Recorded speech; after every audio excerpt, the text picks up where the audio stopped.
दर्शकों नमस्कार, मैं हूं निशांत भाई। आप मुझे देख रहे हैं मैंने न्यूज़ के स्क्रीन पर। आज फिर एक और धान घोटाला लेके आया हूं। दर्शकों, कभी कभी ऐसा लगता है कि यह जो धान घोटाले हैं ये आखिर क्यों हो रहे हैं और क्यों किए जा रहे हैं।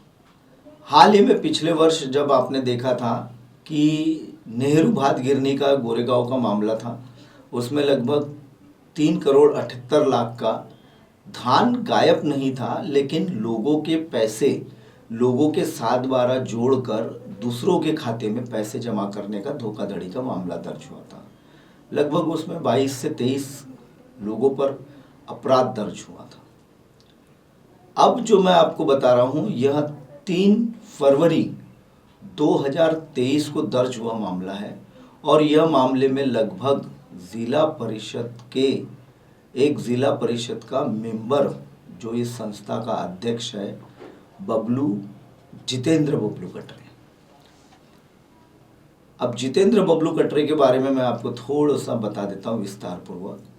जितेंद्र बबलू कटरे यह कांग्रेस का एक नेता है और हाल ही में जो अभी पिछले वर्ष जिला परिषद के जो चुनाव हुए थे उन चुनावों में यह भारतीय कांग्रेस जो पार्टी है उसके प्रत्याशी के रूप में जिला परिषद में कई जो संस्थाएं हैं, कई जो समितियां हैं उस पर मेंबर भी है। और यह जो संस्था है जिस पर यह विराजित है और जिस पर अभी 4,81,00,000 रुपए का धान की हेरा फेरी का संस्था पर मामला दर्ज हुआ है। अब ये मामला क्या है मैं आपको बता देता हूँ। अपराध क्रमांक 75/2023 धाराएं लगी है 406, 409, 420 और 34 जो सामूहिक अपराध की धारा होती है। यह मामला जिन्होंने इस मामले को दर्ज कराया है गोरेगांव पुलिस स्टेशन में मनोज विजय कुमार वाजपेयी जो कि जिला पणन अधिकारी है। और इस पूरे मामले में लगभग 13 अपराधियों के ऊपर मामला दर्ज हुआ है। राजकुमार मुरलीधर राहंगडाले, मुक्काम चीजगांव, पोस्ट गनखेरा, तालुका गोरेगांव, जिला गोंदिया। धान खरीदी संस्था में हमको जितेंद्र कटरे ने एज ए मेंबर बोले आपको रख रहा हूँ, तो 51 मेंबर लगते हैं जिसमें 11 कार्यकारिणी में आपको रखा जाएगा। तो हमने बोले हम काश्तकार हैं, हमको अपने गांव में अगर सेंटर मिलता है हम धान देंगे, हम धान उत्पादक हैं, शेतकरी है हमको नहीं पता कि ऐसे घोटाले करेंगे और ऐसा करेंगे। हमको किसी प्रकार का उनने रजिस्टर में सही भी नहीं लिए। संस्था रजिस्टर्ड हुई, सिर्फ उतना रजिस्ट्रेशन पूर्ति हमसे सही लिए उनने। उसके बाद कोई जानकारी हमको नहीं मिली, परमिशन कब मिली, कितना कुंटल खरीदे, क्या किए, कोई जानकारी नहीं हमको। और जब ये पता चला कि ये घोटाला हुआ और लेटर मिला तब हम घबरा गए। वैसे भी मैं इस उम्र में एक टाइम खाना खाता हूँ तो स्वाभाविक है कि आदमी को कमजोरी आने के कारण मैं 2-3 बार रात को गिर गया, लेटरिन भागा 8-10 बार।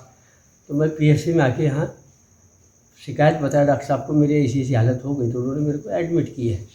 जितेंद्र बबलू कटरे, राजकुमार मुरलीधर राहंगडाले, पांडुरंग ज्ञानीराम कोल्ले, माधवराव नत्थू राहंगडाले, लक्ष्मण बनकर बोपचे संचालक है यह, गंगाराम कस्तूरचंद शरणागत, धन्नालाल खुन्नी पारधी, रमाकांत रूपचंद कटरे, लिखन मनिक राहुरकर, ज्ञानीराम चैतू राउत, कमलाबाई रूपचंद कटरे, सुरेश हेमराज बघेले और सचिन राधेश्याम बिसेन यह ग्रेडर। इनके ऊपर चिचगांव की जो संस्था है कृषि विकास शेती साधन सामग्री पुरवठा बहु सहकारी संस्था चिचगांव, जिसका पंजीयन क्रमांक है 665, इसके ऊपर लगभग संस्था के अध्यक्ष और संचालक मिलकर ग्रेडर के संगनमत कर 21-22 में जो सरकारी धान था पणन महामंडल की ओर से खरीदा गया था 65,742.80 क्विंटल धान, जिसमें से लगभग 16,548.11 क्विंटल धान जो है अभी तक के दिया नहीं गया है, जिसकी मूल लागत रकम है 3,21,33,333 रुपए। और सरकार की जो मिलीभगत करके सरकार की जो धोखाधड़ी की गई है उसमें लगभग सरकार ने इन्हें दंड के साथ वसूलने के लिए जो आदेश दिया गया था, जो इनको संस्था अध्यक्ष को जो उन्होंने नोटिस जारी किया था, उसमें कहा था 4,81,55,000 आपको सरकार को जमा करने पड़ेंगे। अध्यक्ष, संचालक मंडल एवं ग्रेडर, इनके विरुद्ध में कई मामले दर्ज हुए हैं, जिसमें अब यह इनको अभी तक के, मैं आपको बता दूं कि अभी तक के इनकी कोई भी जमानत हुई नहीं है और अपराधी अभी भी पुलिस की गिरफ्त से बाहर है।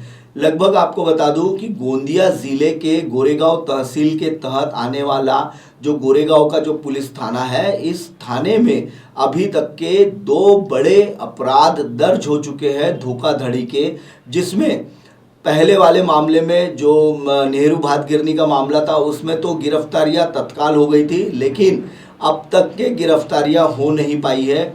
इस पूरे मामले में मैं आपको बता दूं कि यह जो मामला है, यह मामले में बहुत बड़े पैमाने पर सरकारी धान की हेराफेरी की गई थी और सरकारी धान की हेराफेरी करने का जो मकसद होता है इन संस्थाओं का, कि चंद समय में बड़े पैसे वाले बनने का काम होता है और उसी के चलते यह लोग इस तरीके की धोखाधड़ियाँ करते हैं।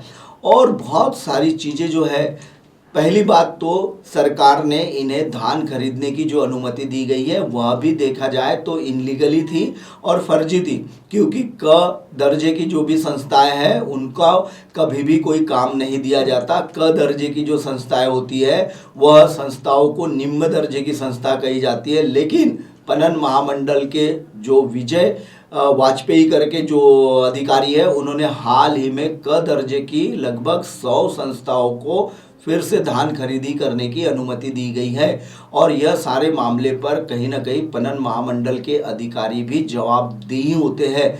लेकिन क्या होता है, संस्था की हैसियत नहीं होती, संस्था के गोदाम नहीं होते। मैं भी आपको बता दूं, जो गोदाम के आप अभी जो स्क्रीन पर जो गोदाम देख रहे हैं, ये 3 गोदामों में इनकी खरीदी होती थी। 3 ग्रेडर अलग अलग थे, लेकिन संस्था का ओरिजिनल जो ग्रेडर है वो एक ही है और संस्था ने एक ही गोदाम दिखाया था, लेकिन बाकी के जो 2 गोदाम थे वो अनलीगली तरीके से चलाए जा रहे थे।